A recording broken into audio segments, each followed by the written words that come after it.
Thank you so much for listening to this episode of Earrings Off. We want to invite you to subscribe, rate, and leave us a review. You can find us on Facebook at Earrings Off Podcast and on Instagram at The Earrings Off Podcast. Welcome to Earrings Off. I'm Lou. And I'm Teresa. Let's get started.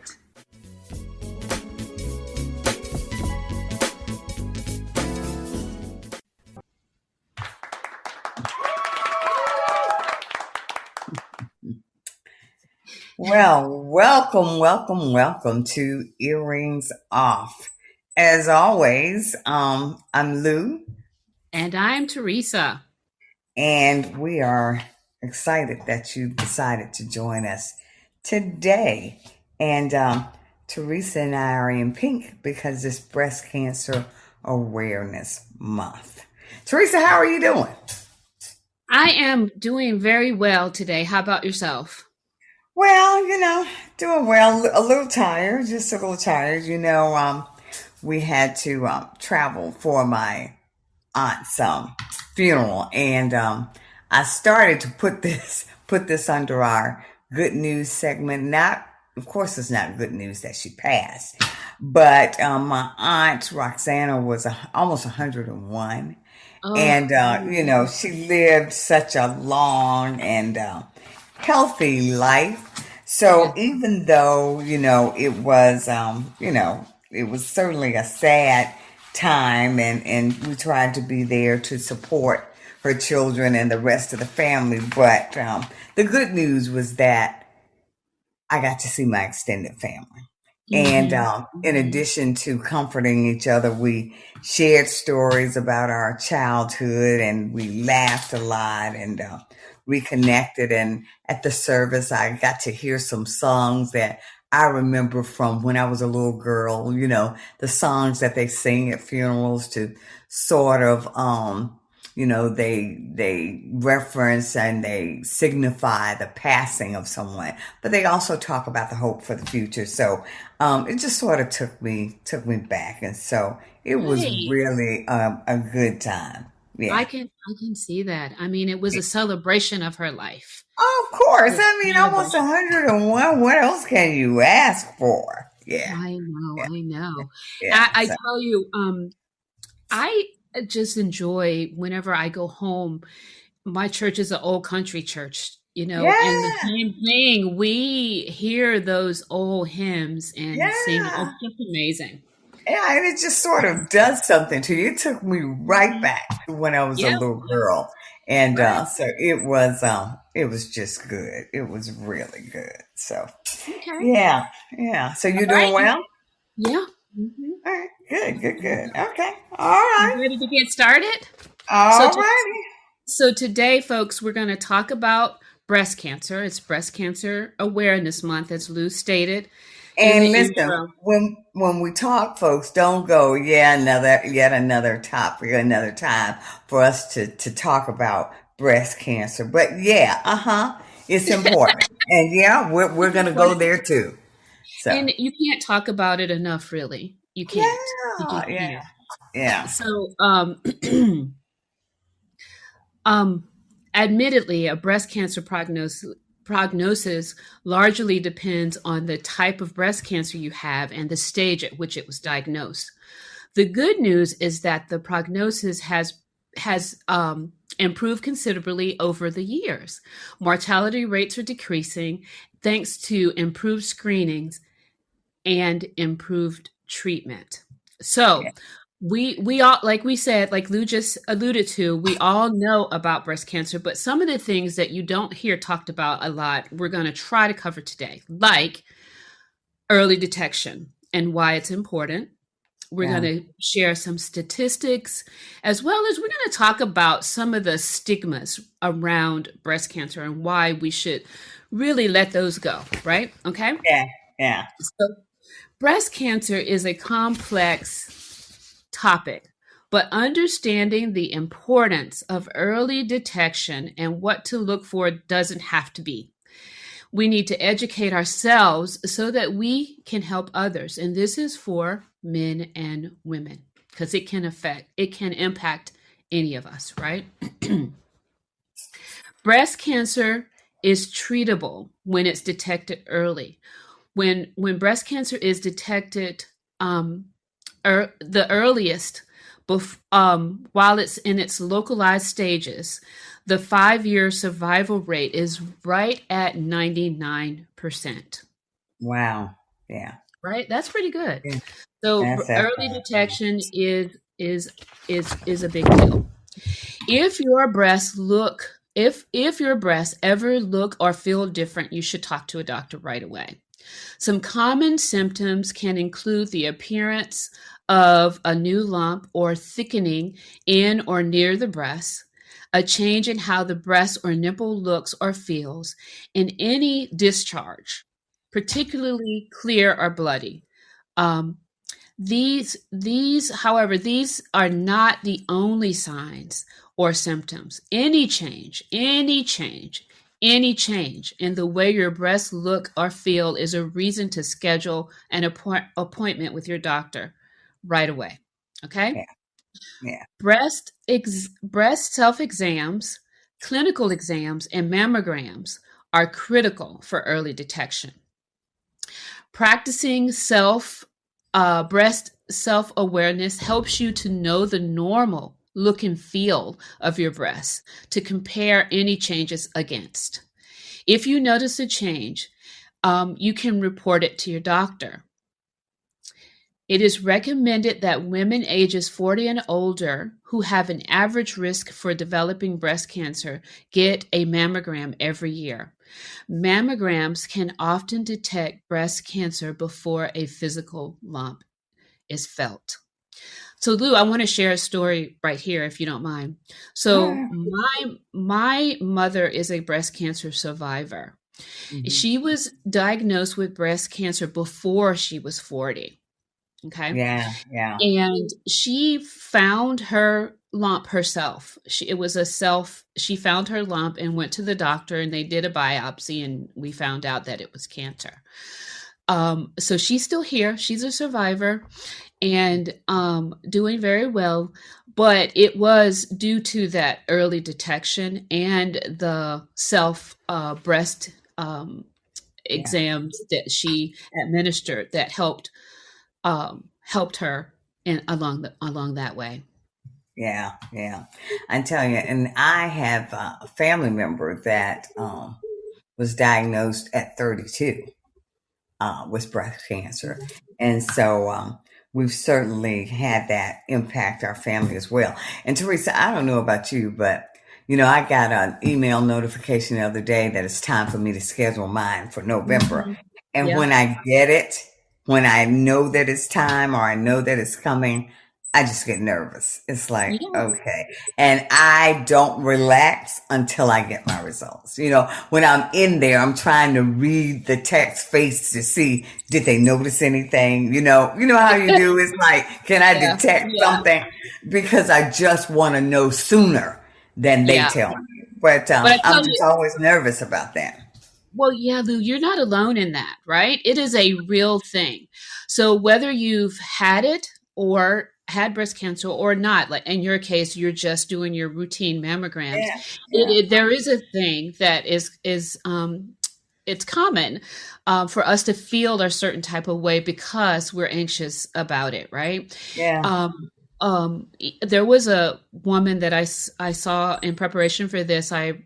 Looked at an interview on YouTube, and she likens herself to not a survivor, but a veteran because of the PTSD. PTSD associated with Yeah, having had breast cancer, right? yeah, And yeah, so it makes sense to me that you have that anxiety and that yeah, and you feel that way yeah, um, whenever you go for your breast exam. I get a little bit nervous, but I don't, you know, because my mom had it before 40 and because I had to start actually having them yeah, having breast mammograms before 40. It's kind of a routine for me, right? I yeah, shouldn't I shouldn't take it that easy, but in the beginning it was quite scary because I automatically thought that the same thing was going to happen to me. The information that we have available now is it wasn't the same back then. Back then, I mean, I literally thought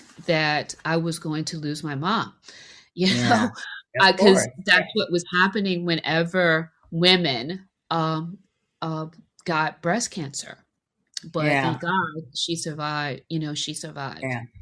Well, but I think part of it when I started by saying, yeah, we know when you hear breast cancer, you sort of like, okay, yeah, heard enough on that. Because in some ways, I think because with the early detection and the treatment now, it's almost been sort of glamorized, or because people, they ring the bell and so many women survive it. That's a wonderful thing, but because of that, it's like we've taken our eye off the fact that this is very serious and It's prevention is very key. serious. And, Yeah, so I'm glad you said that because going back to that interview that I listened to on YouTube with this woman who calls herself a veteran, a breast cancer veteran versus a survivor, she talked about that in her interview. She talked about yeah, the fact that everything she'd seen up to then, you know, the support, you know, in the movies, the support, you know, you lose your hair, but you get a little sick and then you're over it.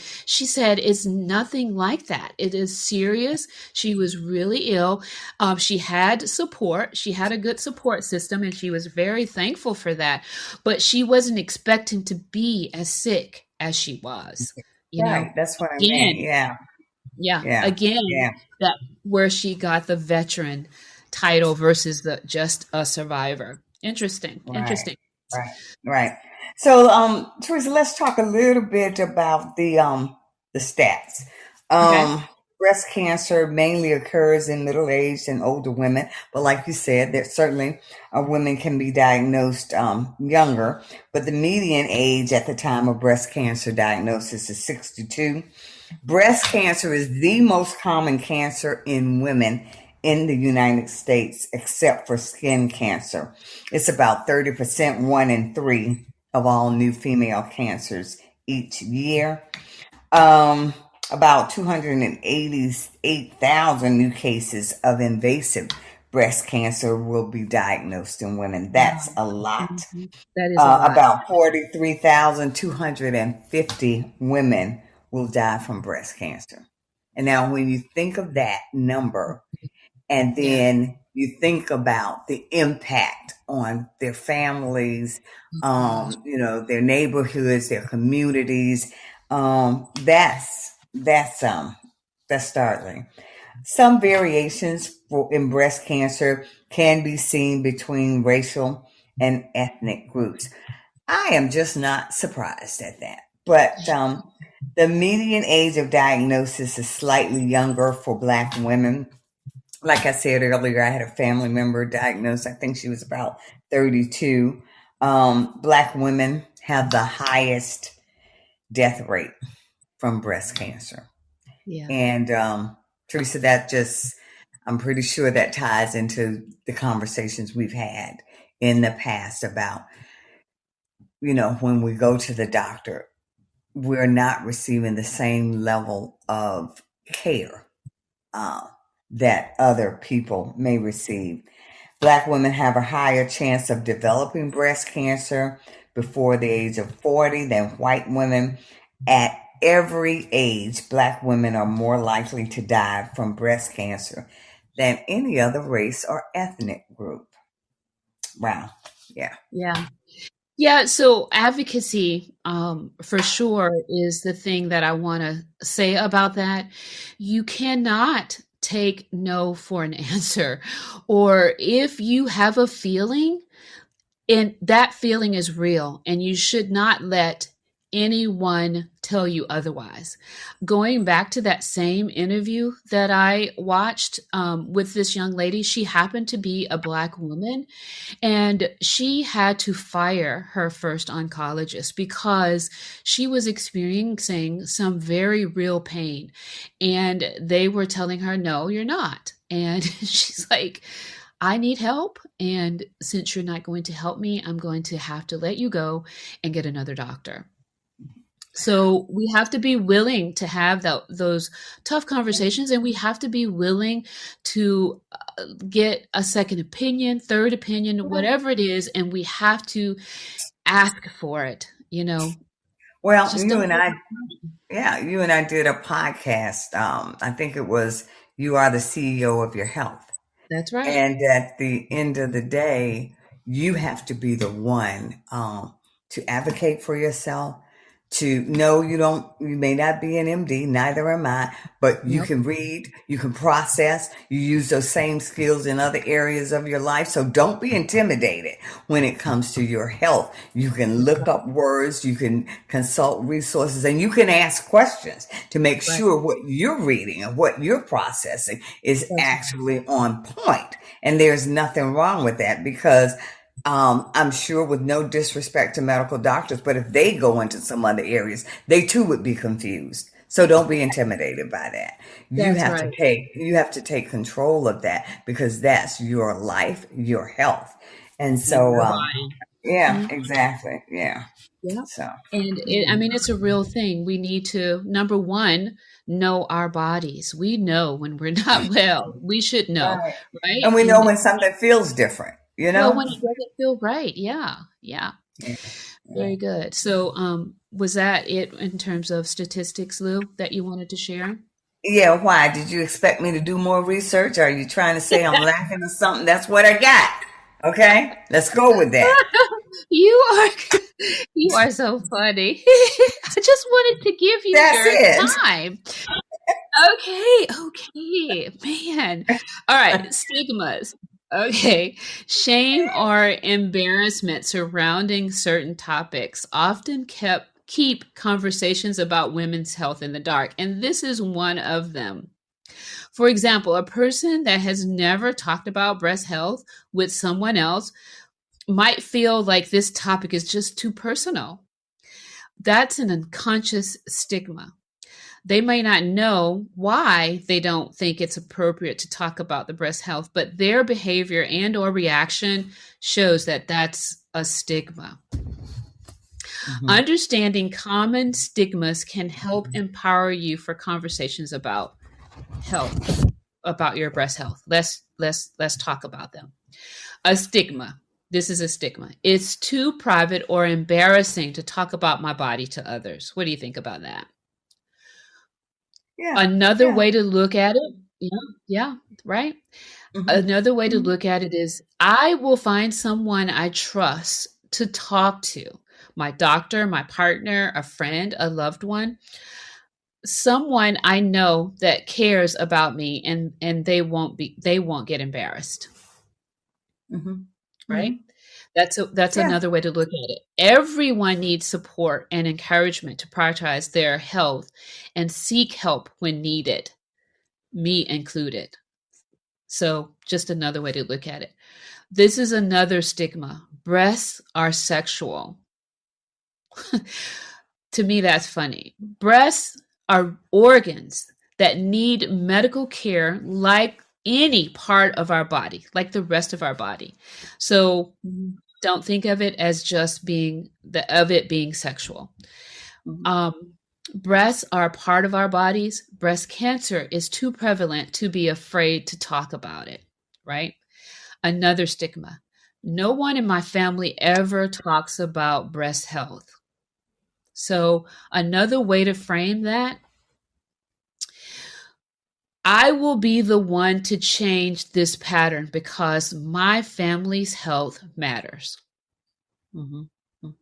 right? Mhm. Yeah. And it's particularly important that you role model that for younger women, not only in your family, but that you come into contact with, because it's important that we stress the importance of, prevention and you know, staying on top of it. Right, right. Yeah. So Yeah. that leads me into my next thing to cover, Lou. Um, Prevention. How can we reduce our risk for breast cancer? Let's talk about that a little bit. Yeah. Yeah. So, limiting alcohol intake. The more Mhm. alcohol you drink, the greater your risk of breast cancer. Mm-hmm. Maintaining a healthy weight. If your weight is healthy, work to maintain that weight, Mm-hmm. right? Mm-hmm. Be physically active. Breastfeed. Now, this was a interesting one to find. I mean, I knew this, but just reading it again, breastfeeding is a real thing.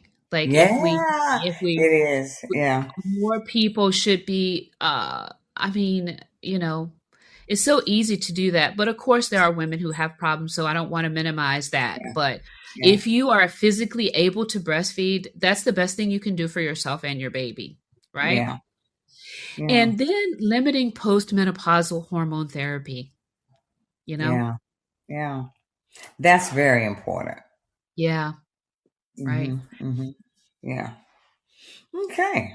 That is some good stuff, Teresa, in terms of prevention and the stigmas.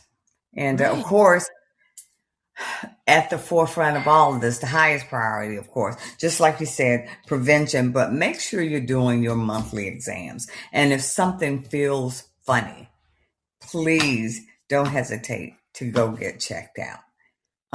And don't let anybody make you feel like you're worried ward or any of that. Just go and get checked out because, as Teresa said, the earlier you catch it, the better your chances of survival. Because That's now, right. yeah, because now women are surviving. But again, we don't want to make it sound like that's just a given. You have to do your part. So that's important. Yeah. All right, Lou, we're ready for the next segment. Okay. What's So, happening in the news? what is happening in the news? Well, Teresa, what I noticed is that because I took a road trip to the funeral where gas prices are going up. Oh Um, my. yeah, they're Yes. starting to creep back up, and they're talking about going back up in the even more in the next 2 months. And of course, gas is something that people, they have to get to work, they have to go places. And so sometimes it's hard. You can cut back in other places, but when you have to, have transportation, that's certainly impacting finances for families. So that's what I noticed. That's been in the news. Yeah. Yeah, that is Yeah. true. I mean, just the whole economy and this risk of or this talk about inflation has me a bit unnerved. So now we got a bit of a respite with the gas prices. So now we have to couple that with how much groceries cost. I mean, it's just crazy right now. I mean, it is. I mean, it's everywhere in the groceries when you go in the store, and if you pick up something, if you're eating out, it's just all of that. It's Yeah. all of it. Yeah. So the thing that I noticed that caught my eye in the news is election deniers being on the ballot. And what does that mean, right? So 60% of us, when we go to the polls, we will be having to choose between an election denier and someone else. What does that mean? Like, what is happening? Yeah, I And know. I get the whole partisan thing. I get it. I get it. I mean, we all have our beliefs, and we're not debating that, right? What we're not. I don't want to debate that, but in the end, in the past, I mean, we've had very close elections and ones where we questioned the outcome, but we let it go after it was declared who won or who Teresa, lost, right? But Teresa, now, I'm Lou, telling you, I just feel like we're in the what is it, bizarre world or something. It's just I just cannot fathom how we no, got here. And no, then I feel like it's Groundhog Day. I keep waking up and we're still here. that's The right. world has not righted its, we're not back right yet. Yeah, And yeah. it won't right itself. I don't know. But guess how many states we have election deniers on the ballot? How many states have election deniers on the ballot? Guess. Just How guess. many? How many? Just guess. 20? 46. 46 states have Have. election deniers on the ballot, and that equates to 345 people who don't believe that the election don't believe the election results. 2 years ago. It was 2 years ago. They still feel that way even after all of the news. I mean, but like I said, we're not going to get into the debate, but to me that feels Well, like I, democracy well, is. I don't know. Teresa, I told you, I used to work with politicians. I know that arena. I don't know if people actually believe that. People will say and do anything to be elected. I am going to tell you. And if in their assessment, being a denier means that they are more likely to be elected, people are going to do whatever they need to do to sit in those chairs. And they figure maybe I'll try to clean that up later. But it's all about getting elected. That's Well, what it is. that really breaks my heart. That It's really true. makes me I sad. told you before. I have seen it. I've seen it up close, and it's like making sausage. It's ugly. It's Yeah, ugly. it It's is. ugly. It is. And the sad thing is, people who have credibility, who may be able to right the ship, who may do some good, people don't want to jump in that arena because nobody wants to join the circus. They just don't. People Yeah. don't want to align themselves with craziness. They don't want to willingly do that. And so then when you don't have good folks who are willing to do that, you leave it to the other folks to run things. And this is where we are. So, I know it's so sad. yeah. But Yeah. again, another story, Lou, if I will, because it's related. This whole thing with Herschel Walker down in Georgia. That's your home That state. Aren't you proud? I'm so embarrassed. I'm so embarrassed. Well, it's not And any why did worse you have than to mine. say I that? mean, yeah, Why I did know. you have to But put me out like that? I know. I thought about that. I know, right? I know. The thing about Herschel Walker is exactly what you said. I feel like he's saying whatever it takes to get him People elected will. in the That's what state they of do. Georgia. What was it? I just read that Kanye West went to some big fashion show and had what was it? Controversial. White Lives Matter, and we already know that, but he felt the need to push it, you know? And if people were saying he will say and do anything to draw attention to himself whenever he's got some new project, people will sit back and feel like, okay, what can I say that will get me some attention? And they'll do and say anything. Yeah. That is just so sad. It is Yeah. so sad. So I saw an interview with him. Lindsay Davis interviewed him. She's an ABC news anchor. She And interviewed Herschel Walker. she interviewed Herschel Walker, and she asked him if the story was true. This woman has come out to say that she was asked to have two Right. abortions. One she didn't, and the other she did. And he was asked some time ago, like last week or the week prior to this interview, if he knew who would be putting such a tale out about him. And he said, no, I have no idea. It's just a lie, right? And she asked him this time, do you know who's saying this about you? And he said, yes. And she said, well, just last week, you said you didn't know. And he goes, I do know now who it is. And he said, it's an absolute lie. She point blank said, are you saying that this woman is lying? He said, yes, it's an October surprise.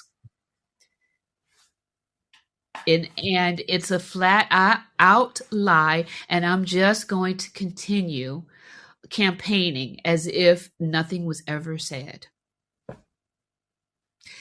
So what does that And mean, Lou? see, well, but see, I can't keep up because is there any hypocrisy though in there in terms of, okay, people are all up in arms, I guess because he's running, and he's supposed to be against abortion, and now he wanted a woman to have an abortion, but then we're upset because women can't have an abortion and they've taken away our rights. So I'm just trying to understand. So are we then pandering to whatever is popular at the time?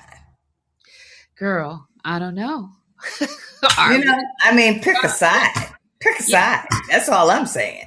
But Yeah. I get it. I get it. But here's the thing: the reason it matters is because he's running for the Republican Party, and so I get the family values Christian, the evangelical Christians support um, that Yeah. group, and so if you are an evangelical Christian and this man is found out to be lying, what do you do? Do you still vote because you are all about the party? Like, isn't Yeah. that a conundrum for them? Like to be in, to be, and we all know that, there's so many stories. This is just one story about Mr. Walker. There's so many stories about where he's not told the truth about his education, about just so many Yeah. things, right? And when is enough enough? I mean, this guy, I don't want to just say it appears that he's a liar. I don't know that he is. He could be, something's not quite right with him. He admitted to the stories about, his You know, education and that they weren't I, true. So, I so don't, he, I we don't just know. forgive and we forget so quickly. Yeah, and I get it. About the lying being a big piece of it, but to me, the larger concern is he's unqualified. That Well, do the do assessment. so. Yeah. So That's this is what we the need to thought that be I have. looking at Yeah, he is not qualified. when we're talking about electing people, because That the is question was out there with the former president: did you want this person to have access to the code to start a nuclear war? And of course, the answer to that was no. But I'm sitting on pins and needles because of what's going on in Ukraine and all of that bubbling up. So it's just, yeah, I'm telling you, you. I wake up You have every day and I feel like it's Groundhog Day. And it's bad and it just keeps happening. And I'm just watching it going, please, Yeah. Luke, But I'm just gonna ring the bell. Ding, ding, ding, ding. You just hit the nail on the head. He is not qualified. But I was gonna make a joke and say what he made me realize is that I could run for Senate. Really, yeah, you yeah, know, I'm telling you, he it's some scary stuff.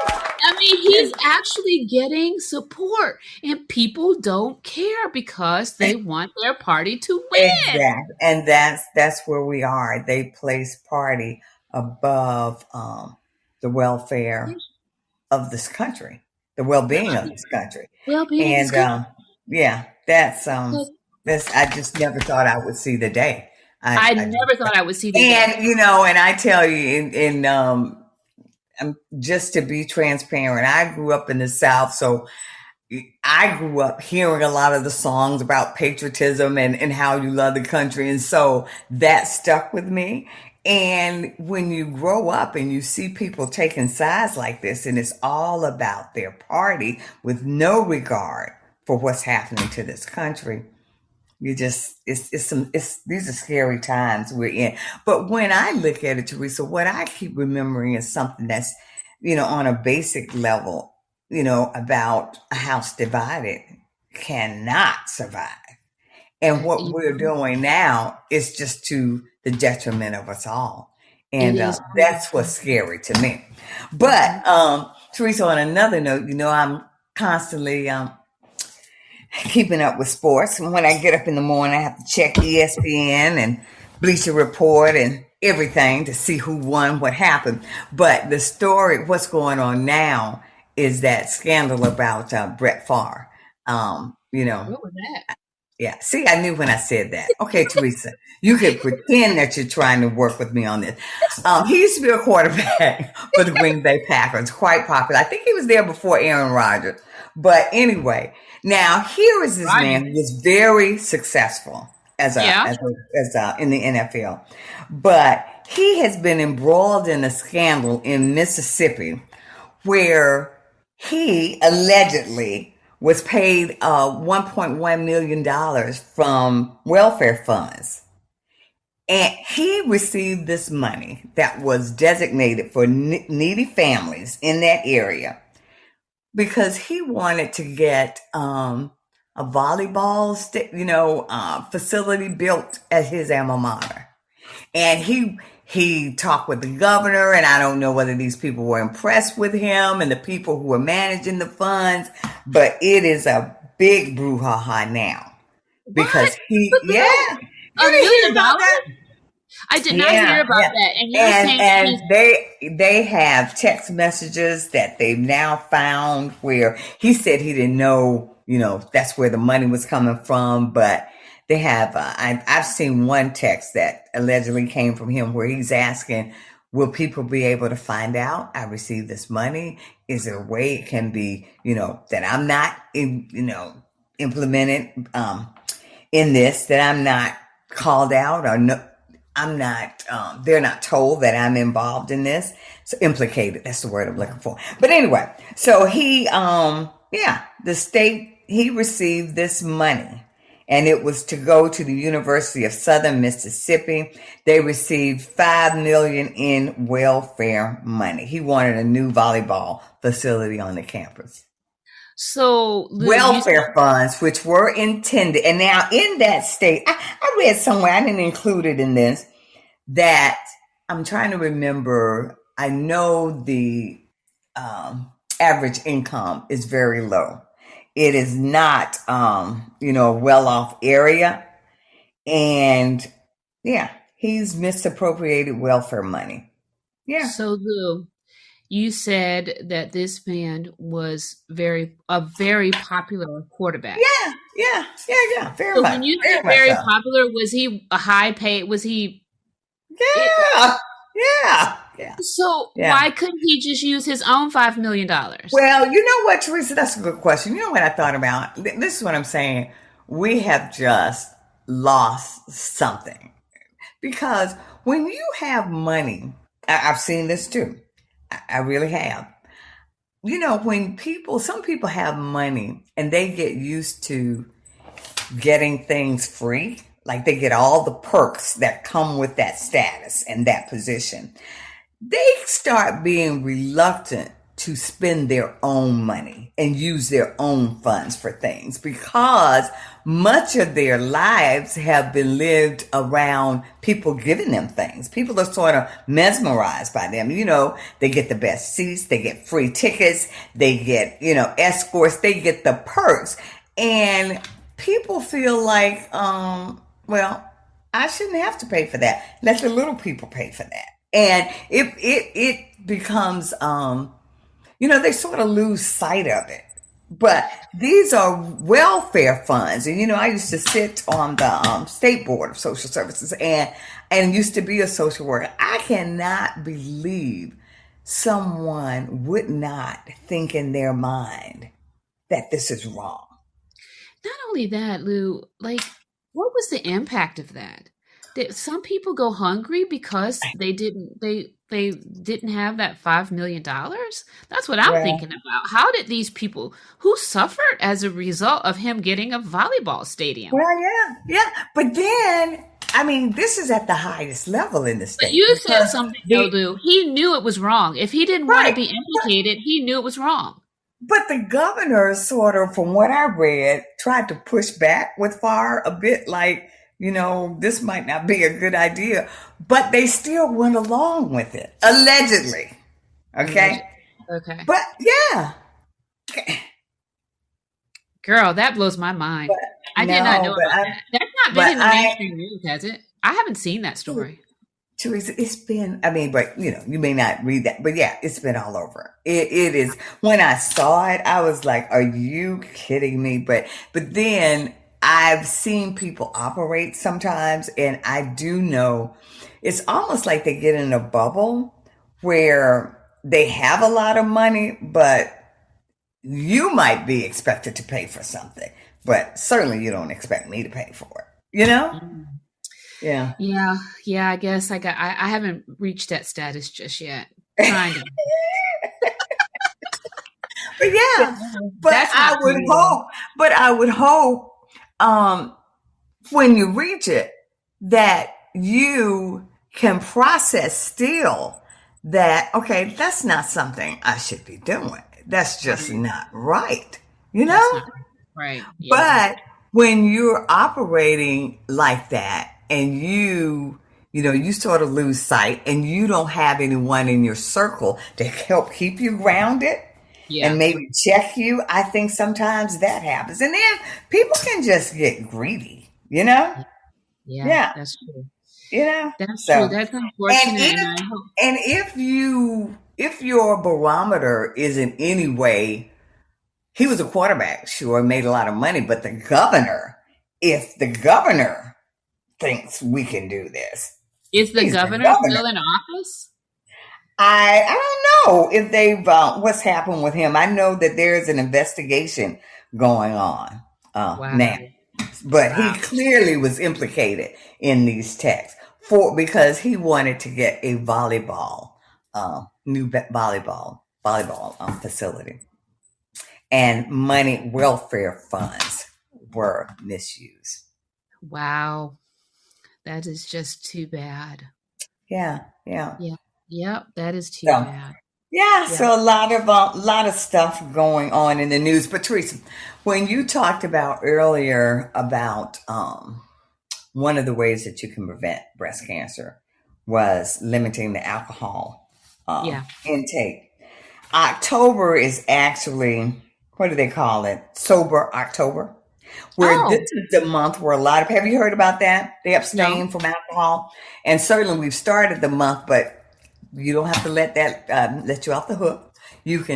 Folks can still start that now and maybe go until the mid November. But it's the time they call it Sober October, where people abstain from alcohol for 31 days, and it's something that people do to take a break from alcohol. And taking a break from alcohol can actually improve your overall health, and it's also allowed some people to make sort of, it's a good time to make an assessment about, you know what, do I need to drink like I used to? I've heard cases where people, they weren't alcoholics, I had a problem, but just maybe socialized a bit more and then started thinking, you know what, I like going out with my friends and not having, any alcohol with dinner. I don't need that.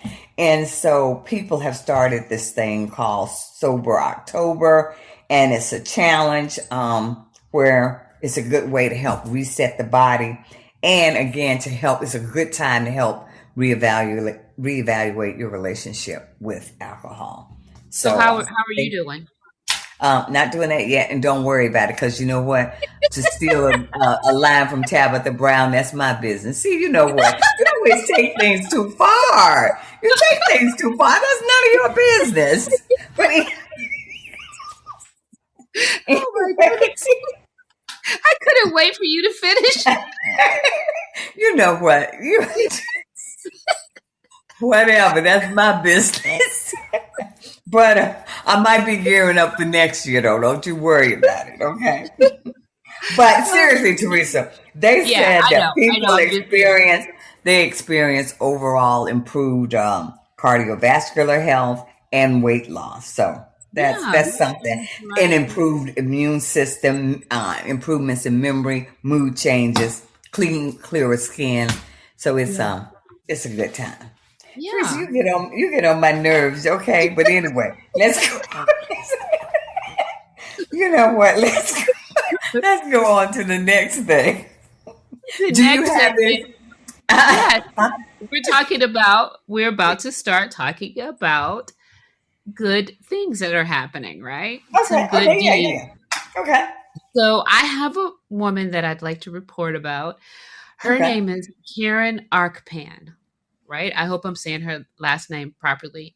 But she's known on social media as the Mom Trotter. Have you heard of her? No.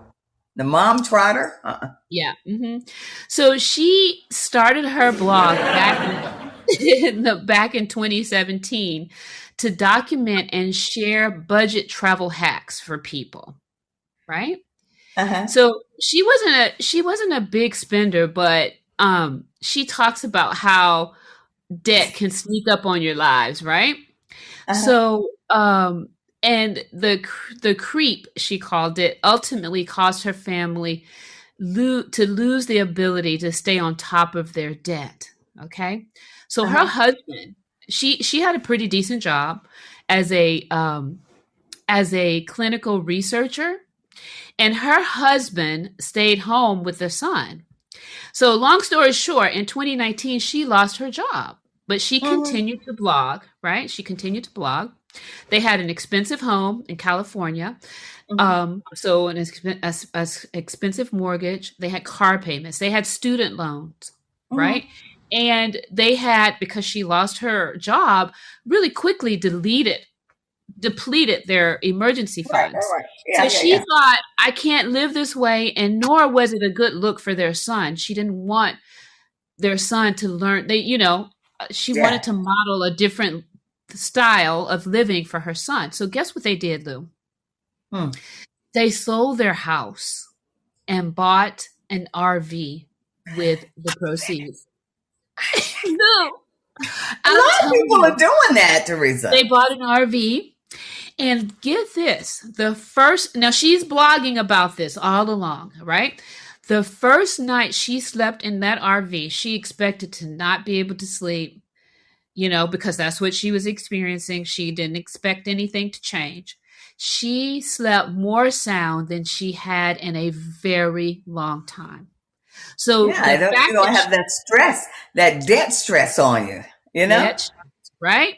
So their budget was $2,000 a month that covered their food, their gas, their health insurance, and some other bills. Yeah. So, like I said, continuing to blog, 'cause, work with me, stay with me. She continued to blog I'm about with this all you. along. Okay. So, Lou, get this. She Teresa, didn't you're even know. hilarious. You say stay with me, Lou, like you're telling me some complex chemistry problem or something. Well, I don't know if it would be chemistry or math. That's not my area, but you get my point.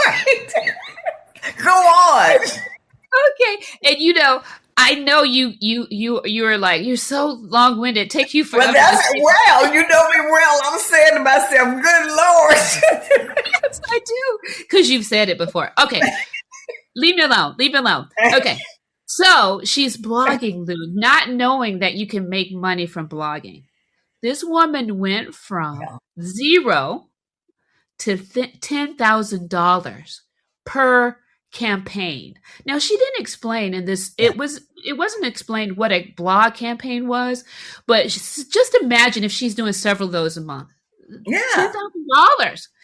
So her living expenses were $2,000 per month. She's making at least 10,000 if she's doing one. But she sold their house and they paid off $2,000 in debt and increased their net worth to more than 200,000. And she What? credits all of this to losing her job. So she Well, homeschools her kid, she homeschools him, and they travel all over the world, right? And she blogs about this. She talks, okay. what? Okay, what? Teresa, I'm gonna tell you. Okay. Now, you always say I write pretty well, and I think I do okay. So you are just gonna have to take one for the team. I need you. You don't have to take one for the team. I say you hit rock bottom. I'll be there to write. I will be there to write about it all. Now, I mean, really, I think it's the least you can do. Teresa, and stop being, you don't have to live that little lifestyle you're living. Give it up for the team. I will write about it. And then, we get paid. Now that is hilarious. You are willing to sacrifice me. Yes, because, I'm here for us. Teresa, Yeah. I think So you should take one. Give up that high paying job of yours. Here's a quote that she used in the article. Being able to travel internationally puts us in a place where he's right front and it's talking about our son and center of all of it. So he's really learning to be a global citizen, which has really been a goal of mine. Can you imagine? Yeah, I mean, yeah, they travel to Scotland. I mean, all of the yeah, tropical island, Caribbean islands. I mean, yeah. he studies from wherever they travel to, and she's not thinking about going back to that clinical research job. I bet. She's chilling But the game. Teresa, I watch, HGTV, where they search for homes internationally and families move out of the country. That's one of my favorite things. International house hunters. But that's what I see with the kids. When they are exposed to all different cultures, they learn different languages. That's you just watch them flourish in those new environments. So yeah. Mhm, mhm. Yeah, she's Wow. my new hero.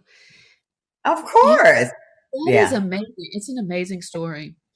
Wow. And look what happened. Yeah. Yeah. Mhm. Mm, that's good stuff. Teresa, I still think, we could actually do that if you didn't want to live your little plush lifestyle. I think we could do that.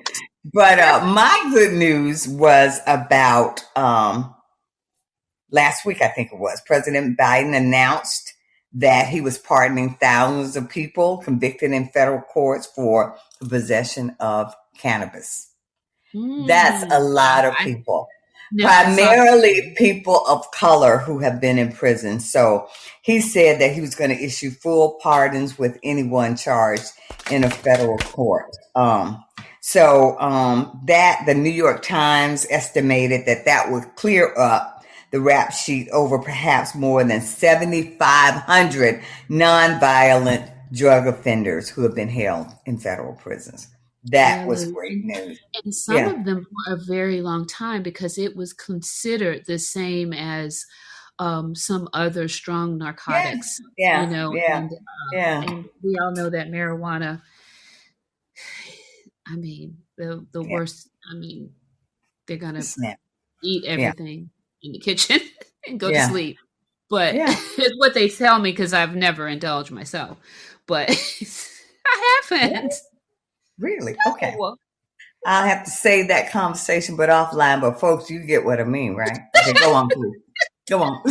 Nothing, nothing to add. Nothing. What kind of little life did you live? Okay. Nothing to add. All right. But yeah, so that was breaking news, and I was excited to hear that. And hopefully some of my relatives will be impacted. I'm just kidding. But but that's good stuff. You are But so Teresa, you got any more good news? Anything? Any more news? Is that I'm it? done for the day. I'm done. Okay. All right. Well, I tell you, let me see. Let me check where we are. Oh, well, folks, you missed it because I was going to actually do a bedtime story, and I had to fight Teresa to get permission to even to. Uh-oh. Did we lose Lou? Looks like we lost But her. it has been wonderful Oh, being here with you today. Teresa, do you want to tell them what? Well, we've got, of course, our conference coming up this coming weekend. Earrings Off, Empowered Women Empower the Community Conference. So, Teresa, that's going to be Friday, October 14th. We won't have it by Zoom. It's going to be live. So if you're not in the Richmond, Virginia area, just send us good energy at about 6:30 p.m. because we will have a group of women together where we're going to chat, have fun, and just relax. And you know why? Because we can, because we earned it. yep. And we make no apologies for it. So we That's are right. excited about it. Yeah, yeah. Yep. So, and our next live show is going to be Tuesday, November the 8th at 8 p.m. here on Fireside. And I tell you, Teresa and I, we are going to be working hard so that we can bring you some guests. We know some great people who can talk with you about various topics, and they're willing to come on Earrings Off. So once we get through this conference, we are going to shift our focus back to trying to make sure that we bring you some good material here on Fireside. So we are excited about that. Okay? Yep. Teresa, do you have anything else to add at this point? I don't, but we have someone who had joined the stage, Rowena. Yeah, hi. Hi. Hello. Hi, Rowena. Yeah, Welcome. thank you. I'm in Australia and listening to you both, it's just great. You're so funny and I love all the topics you're talking about. It's just really great to hear. Really great to hear the conversation. Well, thank you. Appreciate it. Very much appreciated. Thanks for joining us. Can I ask you a question? Where did the concept of earrings off come from? Well, Rowena, it's like everything else on this show. I thought of it all by myself. Teresa, she just sort of sits there like a lump on a log. No, I'm just kidding. We labored over that. Teresa, you want to talk about that? Well, I'll tell you what it means, right? So it didn't come easy. And, there is some truth to what Lou said. I mean, it was her idea. But what it means is that, in our culture, you will hear somebody saying they're going to take their earrings off to do battle. And so but we mean it in a positive way. We're not fighting to hurt anyone. We're fighting to save our community and people. So we provide information that is good for people, that people can learn from and can actually benefit and use. So basically, that's what it is. We're taking off our earrings to get down to business. And there's a more in-depth description of that you'll find on our homepage on our website, www.earringsoff.com. Amazing. I'll have to check it out. It's so great. It's like that expression, gloves off, I've heard that expression before. Yeah. But I love that you're keeping it real. You're bringing, honesty to the table. Yeah, I love that. It's awesome. You. And Teresa and I, we believe that the world is heavy and we're not about being divisive and all of that. We like for people to come together. And we can disagree, but we can talk and try to move forward together. We believe in that wholeheartedly. Mm-hmm. So that's just we need more of those types of conversations at the moment. Okay. I think. Yeah. Well, anyway, thank you so much. It's been great listening to you. I'm going to jump off the stage, but I'll check you out next time. Thank you so much. All right. Take care. Thank you. Take good care. All right. Okay, Teresa, that is it for us this evening. Again, thank you so much, everyone, for joining us here at Earrings Off. We will see you in November. Take good care. Take good care.